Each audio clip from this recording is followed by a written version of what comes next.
Aimé de Café Évangile, Jésus disait à ses disciples, « Ce que vous faites pour devenir des justes, évitez de l'accomplir devant les hommes pour vous faire remarquer. Sinon, il n'y a pas de récompense pour vous auprès de votre Père qui est aux cieux. » Bien-aimés dans le Seigneur, nous commençons le temps de Carême. Ce cheminement de 40 jours qui va nous amener à Pâques, qui va nous amener à la célébration des grands mystères de notre salut dans le Triduum pascal, la passion, mort et résurrection de notre Seigneur Jésus-Christ. Ce cheminement de Carême s'ouvre avec l'imposition des cendres. Et au moment de recevoir les cendres, chers amis, il y a deux versions de textes que l'Église nous propose pour nous faire reconnaître qui nous sommes et vers où nous allons.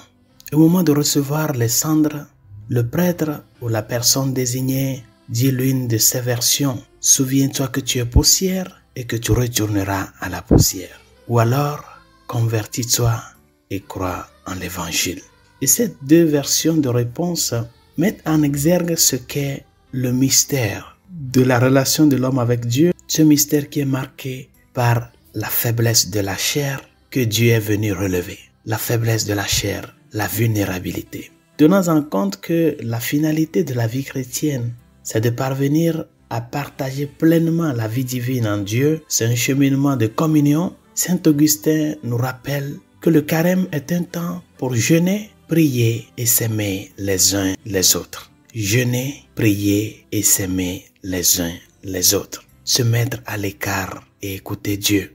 C'est pour cela que je voudrais, chers amis, nous rappeler à tout un chacun de nous de vivre ce temps de carême d'une manière plus concrète. Et c'est un temps d'effort personnel, c'est-à-dire ce que tu n'arrives pas à faire tout au long de l'année liturgique. L'Église t'invite à faire un effort, tenant compte de ce grand don qu'est le salut du Christ, à faire un effort pour pouvoir, du moins dans ces 40 jours, mourir pour toi, pour pouvoir ressusciter avec le Christ. C'est un temps d'effort. C'est pour cela que je voudrais nous inviter à vivre ce carême à la lumière du pardon et de l'espérance. Le pardon et l'espérance. Tous les jours, nous avons quelque chose à avoir avec les autres dans notre vécu quotidien. Quelqu'un qui te piétine, ou bien tu as piétiné quelqu'un, des petits différends. Tous les jours, nous en rencontrons et nous en rencontrerons.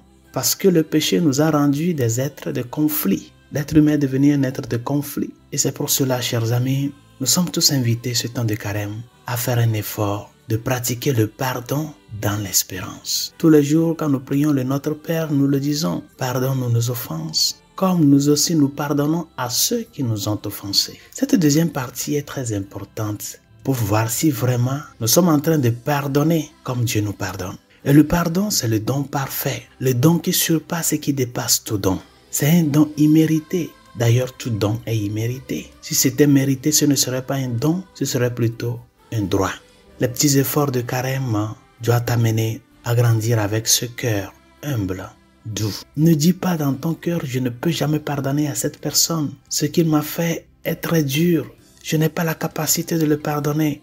Demande-toi, tu mérites que le Christ meure sur la croix pour toi? Est-ce que tu le mérites? Personne ne le mérite. Alors, libère ton cœur de tant de rancœur, tant de rancune. Comme le dit le livre de la sagesse, que le soleil ne se couche pas sur ta colère. Ne déteste pas ton frère, parce que celui qui déteste son frère vit dans la nuit. Apprends à faire la paix. Même si l'autre ne veut pas faire la paix, toi, prends l'initiative. Pardonne à l'autre comme le Seigneur te pardonne. Reconnais tes fautes, reconnais tes chutes, reconnais tes manquements. Et apprenons à nous pardonner pendant que nous sommes vivants. C'est dans cet esprit du pardon que notre espérance en la vie éternelle, qui est cette grande récompense que le Seigneur a promis à tout un chacun de nous, que cela puisse nous amener à faire cet effort-là, cet effort, à maximiser l'effort durant ces 40 jours, pour que notre relation avec Dieu soit une relation qui nous amène à apprendre à souffrir, à se sacrifier,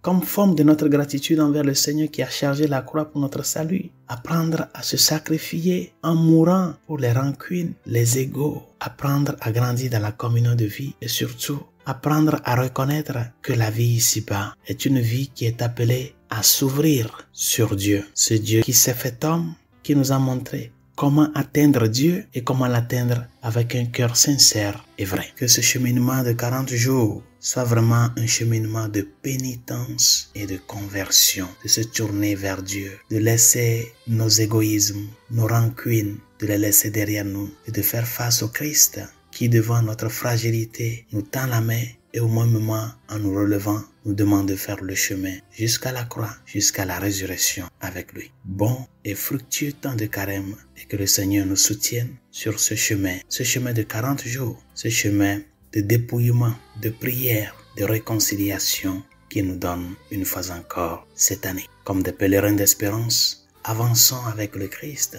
parce que si nous mourons avec lui nous vivrons. Si nous souffrons avec lui, nous régnerons. Bonne journée, Dieu vous bénisse.